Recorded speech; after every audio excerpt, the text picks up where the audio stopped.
Hey there, it's Kristen. And before we dive into today's episode, I have a tiny favor to ask. I'm planning some exciting stuff this year for the podcast and my courses, and I would really love your input.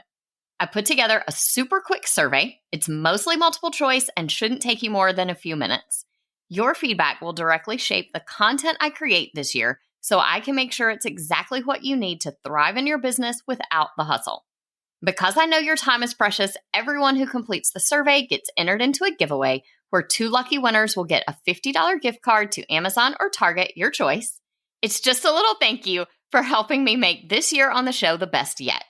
Head over to kristendoyle.co/survey, or you can find the link in the show notes. The giveaway ends on April 14th, so don't wait too long. Hey y'all, welcome to this episode of The Savvy Teacher Seller.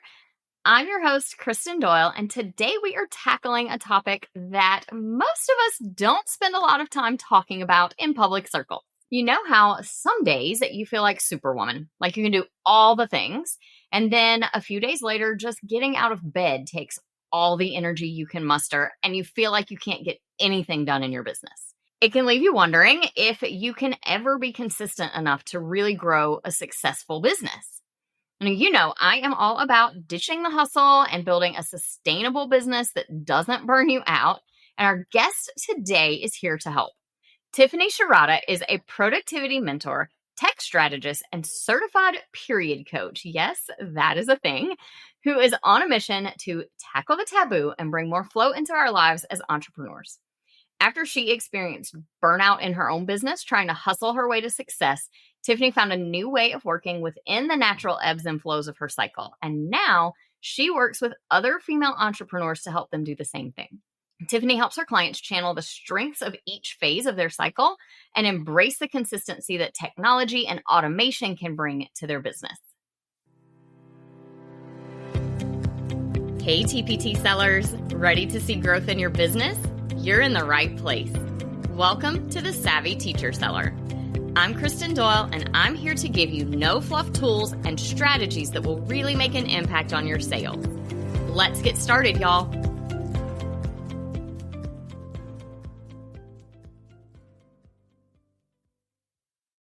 Hi, Tiffany. Thank you so much for joining me today. Thank you so much for having me. So I would love to just get started maybe with a little background on you. How on earth did you get into period coaching? So it really started with my own journey of burnout and realizing that the way I was running my business wasn't the way I should be running my business, that I needed to make some changes. When I launched my business, and one of my mentors, Tash Corbin, in her community was Stasha Washburn, and Stasha is the period coach. So she was always kind of on the periphery of where I was. And the more I realized that my burnout was actually related to my cycle, related to me pushing through where I didn't need to be pushing, the more I realized that this is kind of where I needed to be. And I saw it so frequently with creative entrepreneurs, especially creative service entrepreneurs, because we are taught to hustle and push, and you need to wake up at 5 a.m. You need to do these things. And it wasn't working for me, to the point where I was ready to toss it all in, burn it all down, and go back to a 9-to-5. I think we've all been there, right? Everyone has been there at some point. So it really was just me realizing that this is something I could do for myself, diving into learning about my cycle. And then Stasha launched the period coaching school. And when it opened last year, I decided, you know what, I see such a need for this and I want to go deeper. So I put my hand up and joined and became a certified period coach. So cool. Since I've gotten to know you and been in your world a little bit, I have just noticed in my own life how many times the way I'm feeling is so related to where I am in my cycle. And it's an easy thing to forget about. Typically, it's when I catch myself feeling bad. And then I see my calendar. I'm like, oh, right. Okay. One of my favorite questions has become, where are you in your cycle? Especially when and listening to someone beat themselves up over not being productive, not doing the things that they gave themselves to do. It's not even like there's an outside deadline. It's our internal dialogue and deadline that gives us that guilt of, I wrote this list last week. I could have accomplished this last week. And it just changes. And our productivity changes. Our mindset changes. Our hormones have such a huge impact on every bit of our lives. And really diving in and learning about that has changed how I work. Yeah. I don't know if I told you this. That was my first introduction to you. I was messaging a friend, Laura Kilmark, who you know, and I was just basically beating myself up and I was ready to burn my whole business to the ground. And she came back with this one question in the middle of my who knows how many minute long boxer rant. She types this question, "Where are you in your cycle right now?" And as soon as she did, I said, "Oh, yeah, okay." And that was when she said, you need to get to know Tiffany. And we started talking about you from there. It's just such an illuminating question that even though we might not know all of the information, we know ourselves enough that when we get that question, we really can think about and be like, oh yeah, this is normal. This is part of my normal. And so many of my clients, it really is that one question where, especially that switch from superwoman phase to the next phase, you can really just feel down on yourselves. And sometimes, like, I ask it, but so many times clients have said to me, oh, my partner picks up on my cycle even more than I do. Yes. So it's not just women who need to be aware of this, but our partners, our coworkers, when they're aware of it, it helps us to understand it. It helps for them to understand it so that when they see us spiraling downwards, they can ask that question. Speaking of our partners and other people, when it comes to scheduling things around our cycle and understanding those different phases, can you speak just a little bit to our listeners who don't have a regular cycle? Maybe they are men who are listening. There's a few of them out there, or women who don't have a cycle right now, whether it's, pregnancy or menopause or whatever other reason. How can those people kind of tap into this same idea of phases that we're working in? So a lot of times if my clients don't have a cycle, perimenopause, creating a crazy cycle, I talk to them about the moon, starting out using the moon as their reference point rather than obviously a menstrual cycle, because theirs is either messed up, they don't have one, or they've never had one. So using the moon as a reference point when they start tracking. And then from there, you really start to find your own natural cycle, which may not line up perfectly with the moon, but it's a reference point to start from. Because the biggest thing for even my clients who I go through all of the phases with them, what works for me in my menstrual phase might not be their superpower during menstrual. The general information I provide gives them a starting point, something that they can look to as, okay, this is where I start, but then I'm going to track and find my natural superpowers. I love that. I think it's so interesting that we can use something as simple as moon phases to kind of help us figure this out. Let's talk about those different phases a little bit. What are the phases in our cycle? And then, how can we use that in our business? So we'll start with the menstrual phase because that is the easiest phase for people to identify. That is when you start your period. It is day one. It's also aligned with the new moon. So I'll give you the menstrual phase, the moon phase, and the season it's aligned with. It's aligned with winter. Those people who kind of look at it more seasonally rather than within their cycle.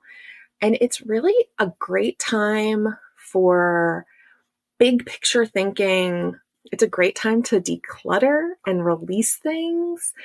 There's a lot of internal focus. So great time for meditations and just really turning inward If you think about winter, what do? You want to hibernate and just be all cozy and warm. But there's also a lot of low energy in that phase. So you don't want to be doing the doing. It's really a thinking phase, jot those notes down to come back to at a later point. It's a great time to answer the question, why? That's where you start. Everyone starts there. That's day one.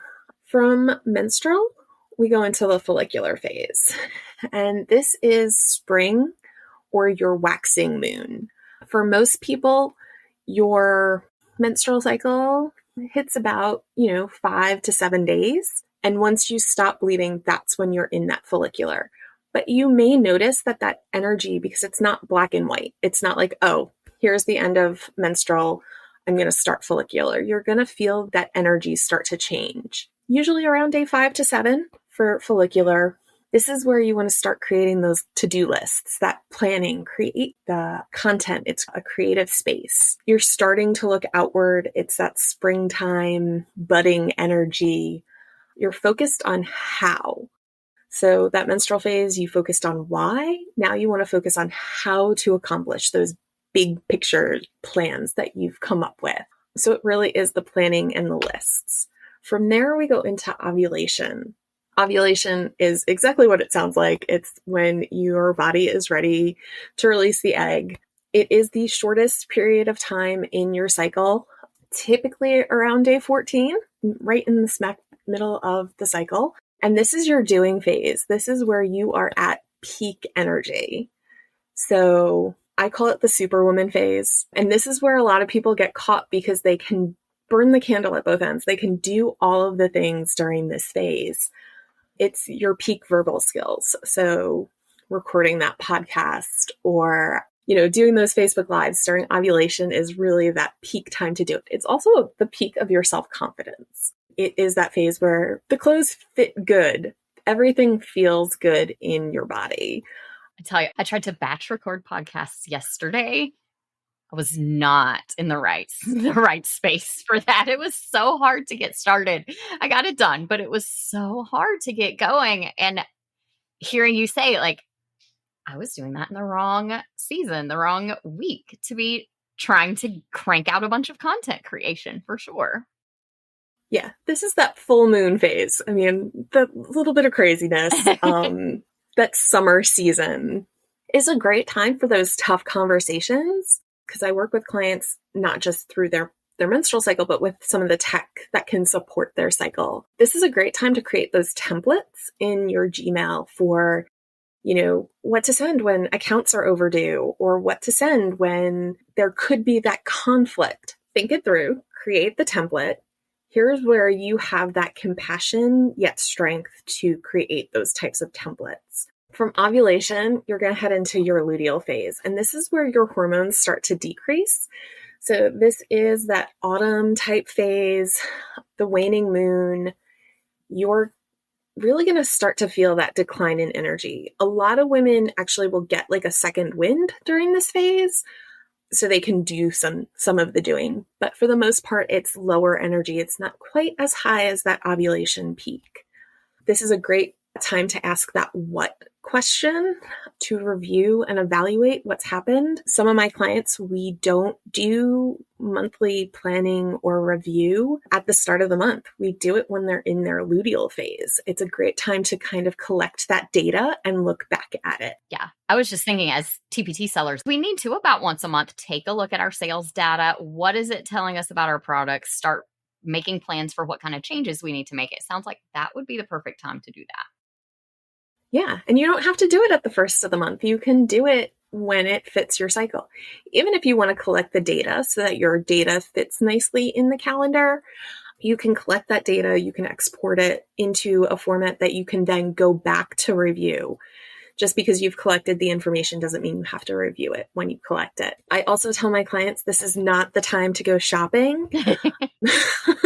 It's the period of time where most people are going to notice if they have an imbalance in their hormones.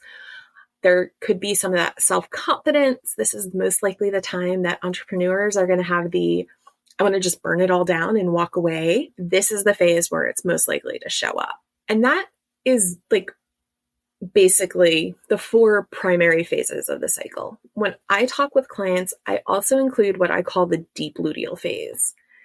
And this is 3 days before your period, or 4 days before your period. This is where all of the hormones have completely bottomed out. I talk about it to my clients in reference to myself as hitting a brick wall. All of a sudden, I have no energy. I can't do a single thing. My brain stops functioning. I would not be able to have a conversation. It is really important for the period of rest, just to give yourself space. It's a great time to go for a walk on the beach and just nurture yourself and ground yourself, or walk in the woods. It's a great time to just get outside the house and go into that natural space wherever it is that you are, whatever it is that you prefer, but to just really get into nature's energy. It is so important to rest during this phase, because if you're not resting and taking care of yourself here, it's going to make the whole next cycle so much harder. Yeah. It's easy to, burn the candle at both ends when we feel like it, and then wear ourselves out on that, really, because sometimes we forget about the rest. At least I know I do, for sure. I used to. I don't anymore. It's in my calendar now. I put phases in my calendar, and they're not always perfect, but I've been kind of tweaking and adjusting them. And it really is so helpful to see it on my calendar when I look at what I'm doing today, and just know, like, okay, this is why I feel the way I do right now. And maybe today's not a good day to tackle this thing I think has to be done right now. And maybe I can move it to a better time in a week or two. For me, it's helped me so much with planning, because I sit down and I plan out my quarter.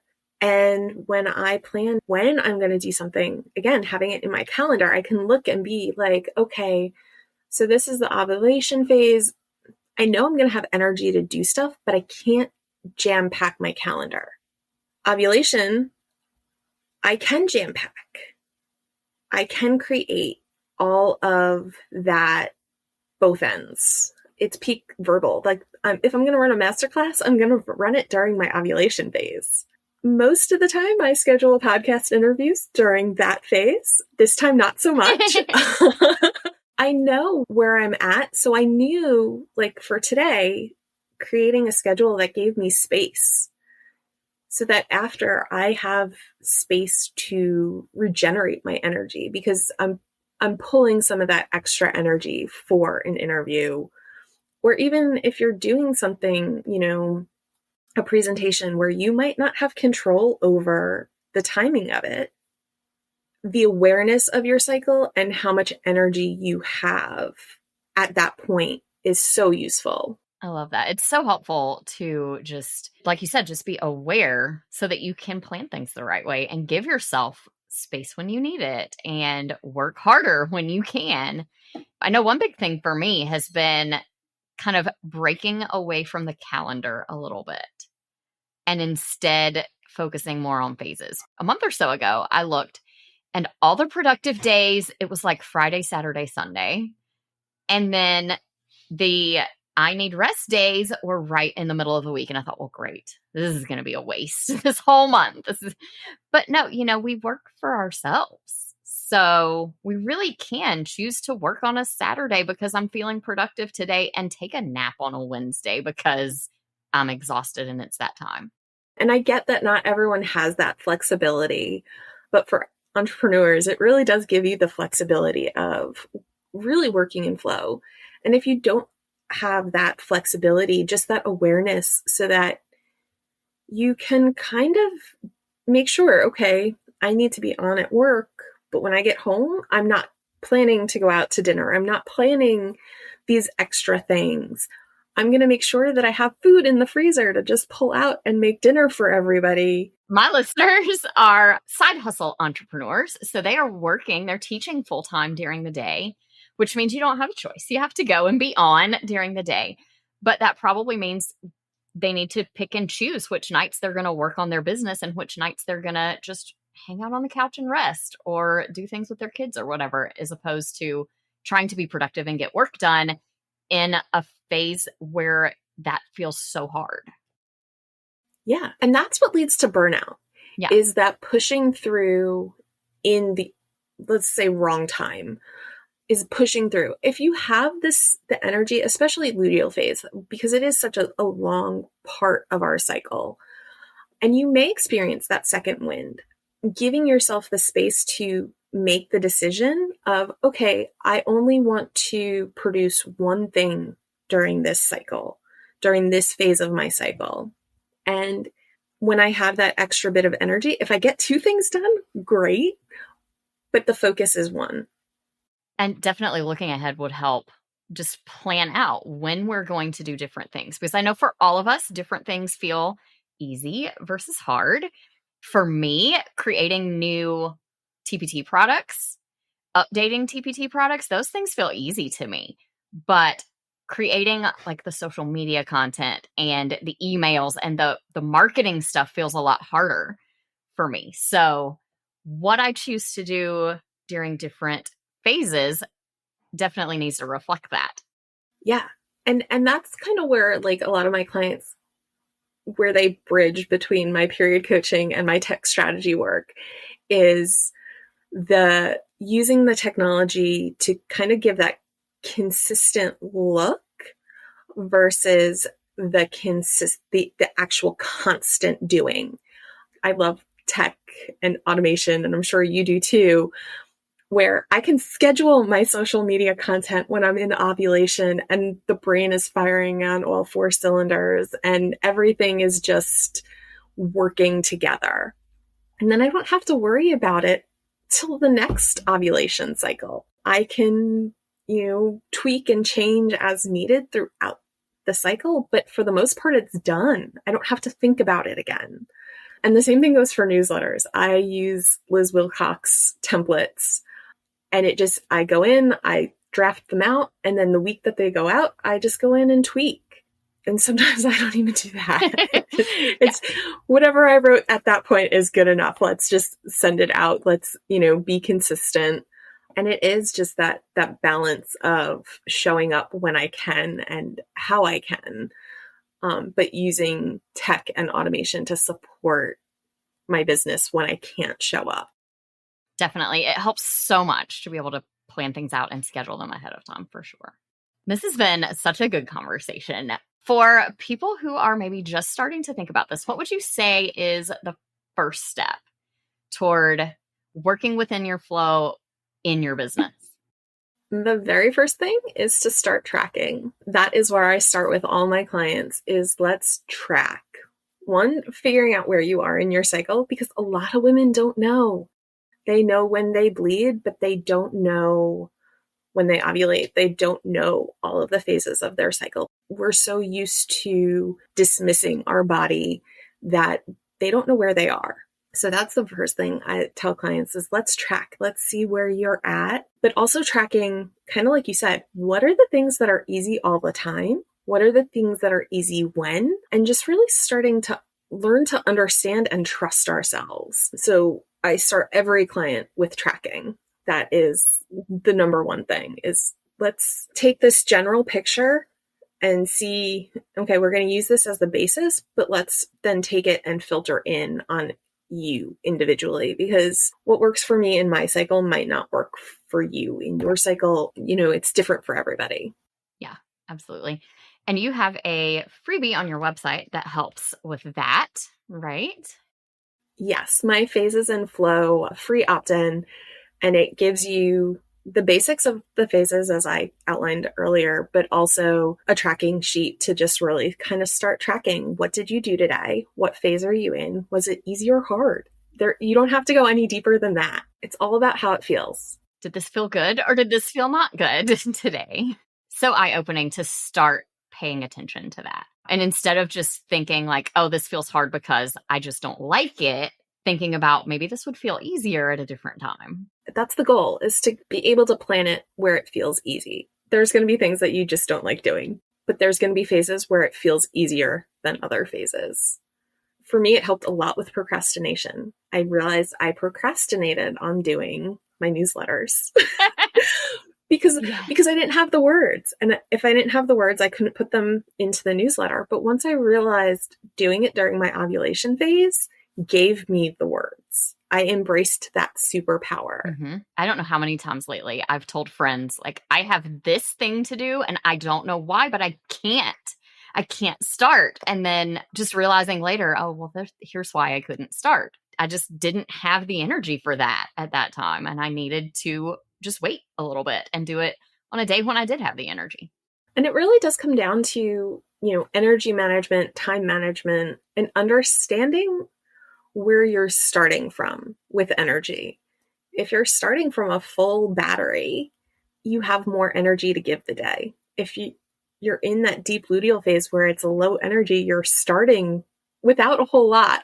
So you need to be more intentional with where you're willing to put that energy out. And it definitely helps just keep from spinning your wheels, because I don't know about you, but when I am spinning my wheels and I can't do it, then I start to beat myself up too over why can't I just get this done? I'm wasting so much time right now. It helps all of that.